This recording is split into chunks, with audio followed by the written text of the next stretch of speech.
On today's show, we celebrate Minnesota's other big holiday. It's the opening of the fishing season. And this year, we could all use something to celebrate.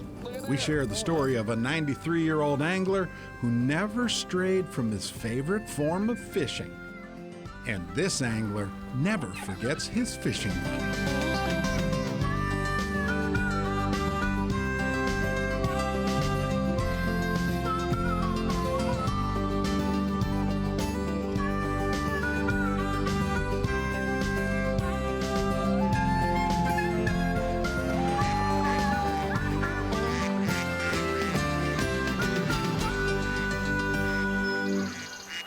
Hi everybody, Bill and I welcome you to Minnesota Bound. As you can see, we're still keeping our distance, but today we're celebrating the Walleye Opener, and boy, do we need some positivity right now. Right, Bill? Yeah, we certainly do.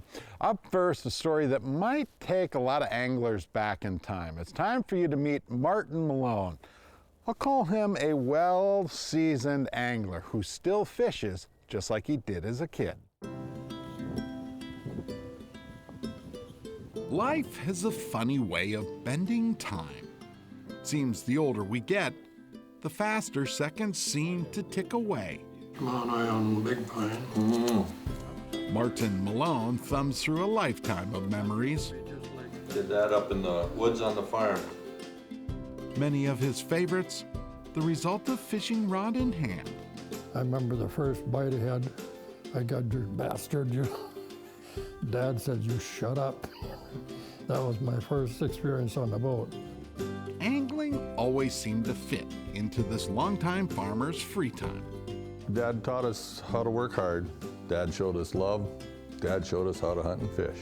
That was our Sunday thing to do after chores and church and stuff. It'd be a Sunday afternoon out at the lake. These days, roles reversed. Martin's son Greg drives the boat.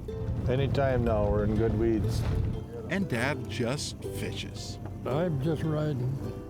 I'll fish forever, I think. Yeah. Well, if the weather's nice, I'd say he goes anytime he's feeling up to it, which sometimes is twice a day, sometimes is once every morning. In literally 9 decades, the how of Malone family pike fishing, an act which earned 93-year-old Martin a nickname. Cane Pole Malone. See, Martin always trolls. Cradled in his weathered hands, a nearly 20-foot long cane fishing pole. Fishing in its simplest form. What? He got off. Oh, Dad! What are you doing? There's no huge technique. You just get it out there and hang on. You get a big enough fish and it's a fight, so. I got to catch one for the show, you know. 3 generations still catch fish the way Grandpa taught them. That's definitely one for the pickle jar. It's a family thing. Most Malone families, you say cane pulling, they've done it. Look at there! Oh, that's a nice one. Mostly I'm just zigzagging back and forth so that the lures speed up and slow down. Martin adds his own movement too, much like rowing an old boat. Do it just right. Oh, got a fish. Oh, and this happens. Oh, my goodness. It's just that we've done all our lives, and I got more thrill out of that than a rod and reel. Who did that? Oh, he jumped right in. Yeah, I think you can fry that one. Oh. Nobody had rod and reels when I was a kid. Truth be told, most everybody fished cane poles way back. Minnesota's state archives sit full of photos. Stories told in black and white. They became obsolete when people started getting more fishing in the newer technologies of tackle. More complex rod and reel combos replace simple sticks and line. That's the hardest part, is finding these poles. The last time I found some, I bought 25 of them. That's what the Malones do. There we go. We'll take him all day. It's the simplest form of fishing. To me, it's the most exciting way to catch a fish. You know, it's pretty rare to go on a lake and see anybody else that looks like a bunch of gypsies with their poles out. gypsies who might fish a little different than most. But their talk, well, the Malones sound like bona fide Minnesota anglers. But he's gonna be up till midnight cleaning fish, ain't he? Yeah, that's yeah. Who's that? You. You got all those fish to clean now. That's a joke. What? That's how it works. The guy that catches the least fish cleans the fish. I caught 5. We did the rest of the work. Caught 5? I caught 5. I know the apple didn't fall far from the tree when the smart talk starts. This is edited today. You can cut out. You can cut out. Minnesota Bound is brought to you by Connecticut, Minnesota DNR, and by Radco Truck Accessories.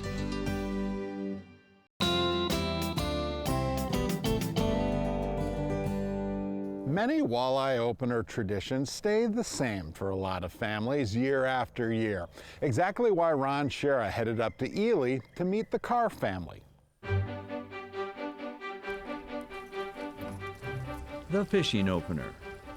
Magical words in Minnesota. Tradition, family, and more. You know where we're going, Annie? Like stuff to unload. Arrive at resort. Lug stuff to cabins. Happens every second Saturday in May. Gotta love it. Love the stories. Stories like this one. The Richard Carr family started coming here to Snowbank Lake near Ely way back in 1970. Thankfully, we haven't missed a year. I said, you know, this is really a nice area. And let's try to do this as much as we can.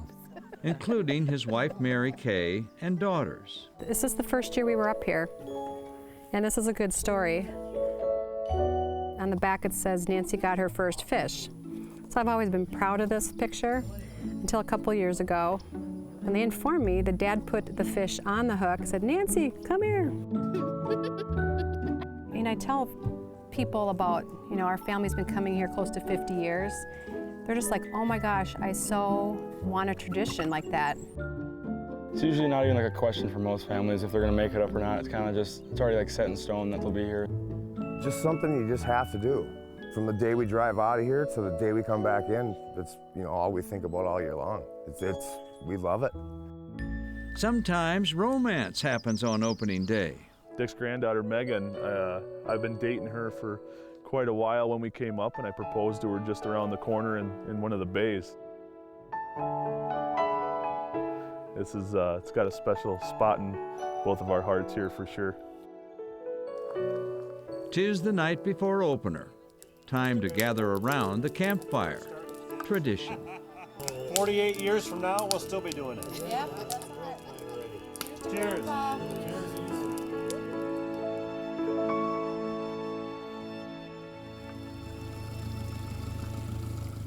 Finally, it's here. Like Christmas Day with presents below the tree, opening day brings anticipation and hope for something to catch below the boat. Kind of what we wait for all winter, you know. Another daughter, Karen Roshan, joins her dad in the boat. Your mind just clears when you're up here. You just are just so relaxed. There's nothing to think about. It's just peaceful. Peaceful? Not when there's a fish on the line. It's a lake trout.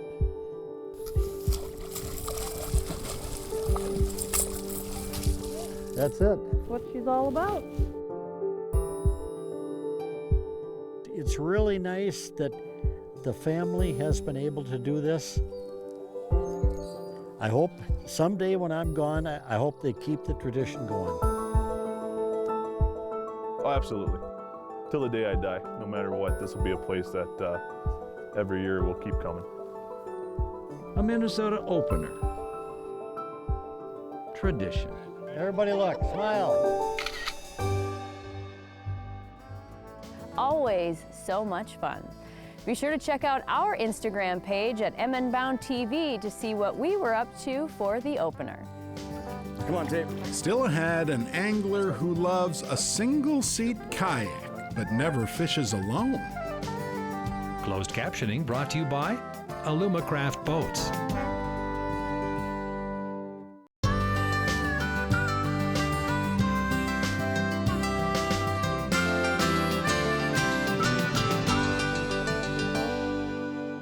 Conventional fishing opener usually means cold weather and a lot of walleye boats. But some anglers like to wait until the weather warms up a bit. And when that happens, you can watch for Johnny Johnson at the boat launch. What's the point of adventure if you can't share it? Come on. Johnny Johnson fishes. Ready to go fishing? Come on, let's go. So does his dog. The tater tot. Everybody loves the tater tot.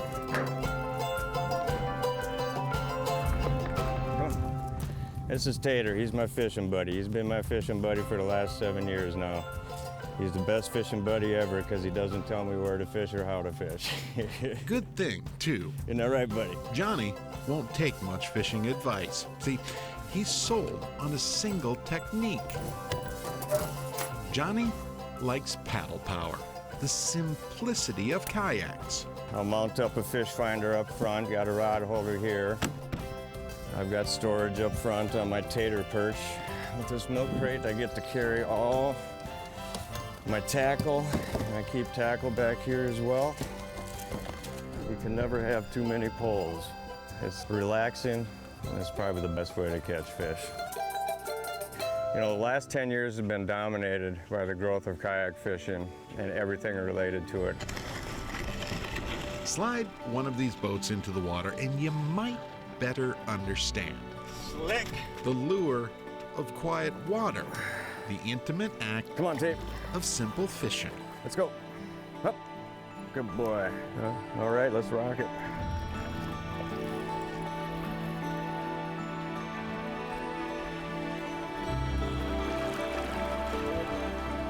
You don't have to pay for gas. You don't have any maintenance on it. It's peaceful, you know, it's serene, it's easy.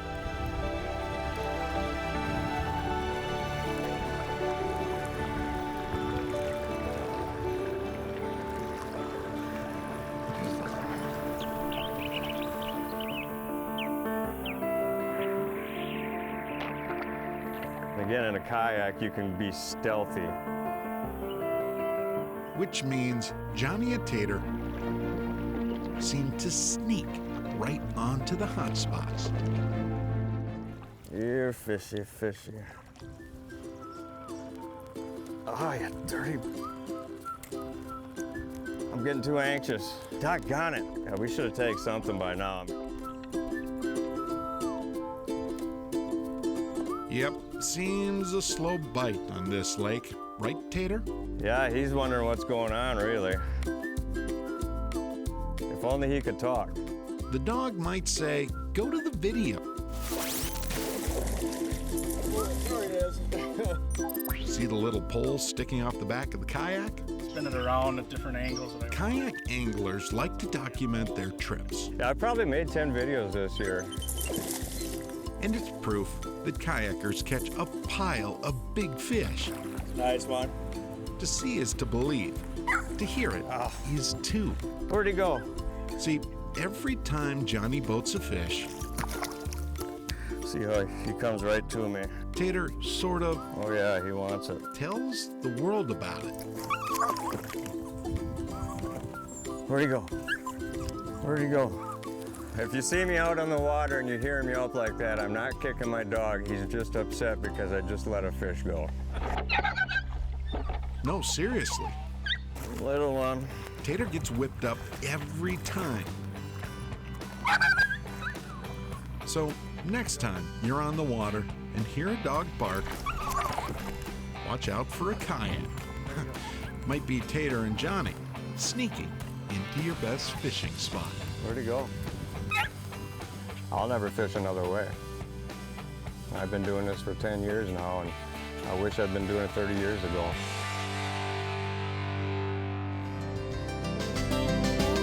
Minnesota Bound is brought to you by Hewitt Docks Lifts and Pontoon Legs, Bent Creek Golf Club Eden Prairie, and by Totem Resorts, the premier destination for world-class fishing.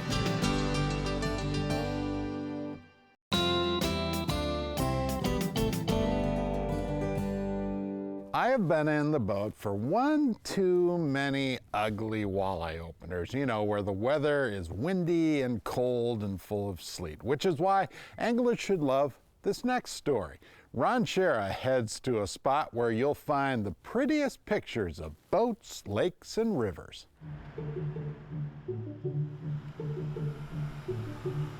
Sometimes surprises show up in the dangest places, like here in Winona, Minnesota, where, of all things, there's a marine art museum that's, well, full of surprises. Such as, what's an original Picasso doing here? We have two Pablo Picassos, two Claude Monets, and also two Henri Matisses.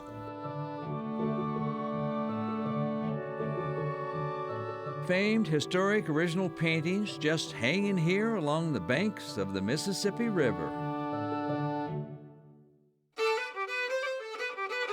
But if you kind of look around, you might notice a theme. Our tagline is really great art inspired by water. So we look at the ongoing human relationship with water. Great art inspired by water is a very open concept for us to work within. So a lot of our paintings have bodies of water in them. They are painted by artists who have a strong relationship with water. Minnesota has over 90,000 miles of shoreline. We are the land of 10,000 lakes. Water is a super important part of our lives. If you know nothing about art, you will recognize names like Claude Monet, Vincent van Gogh. One of our most important American paintings is by John James Audubon, whose namesake is the Audubon Bird Society. He is best known for his large prints, his watercolors. He did very few oil paintings in his life. In this particular painting, you can really see and feel that this bird is alive and protecting its prey. It's meant to be the Mississippi River, and it's a perfect home for it here at this museum on the river. America's first president is also on the wall. This painting from 1851 by a German artist named Emanuel Leutze is one of the most iconic, well-known American scenes in the history of art and in American history. It is, of course, Washington crossing the Delaware. We are very fortunate to have a smaller version that he did simultaneously as they did the larger version that is now in the Metropolitan Museum in New York.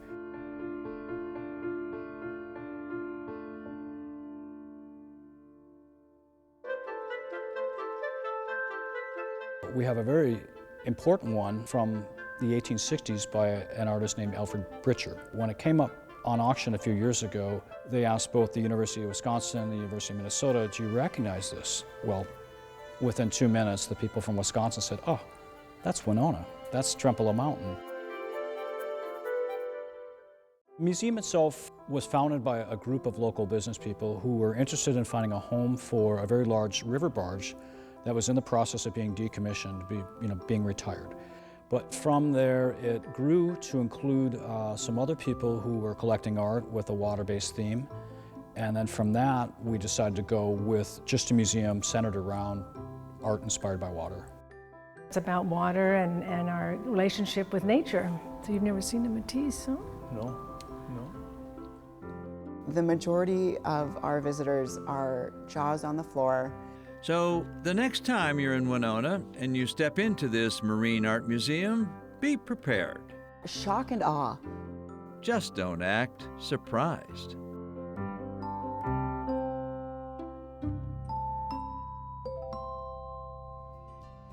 What a special spot. I've never been, but it is now on my list. Hey, thanks for joining us today for the Minnesota Bound Walleye Opener episode. We hope your families are staying safe and have a chance to get out on the water very soon. That about does it for us today. We'll be back here next week. In the meantime, don't forget to introduce a kid to the great outdoors. Transportation provided by Premier Transportation. Call 1-800-899-7433.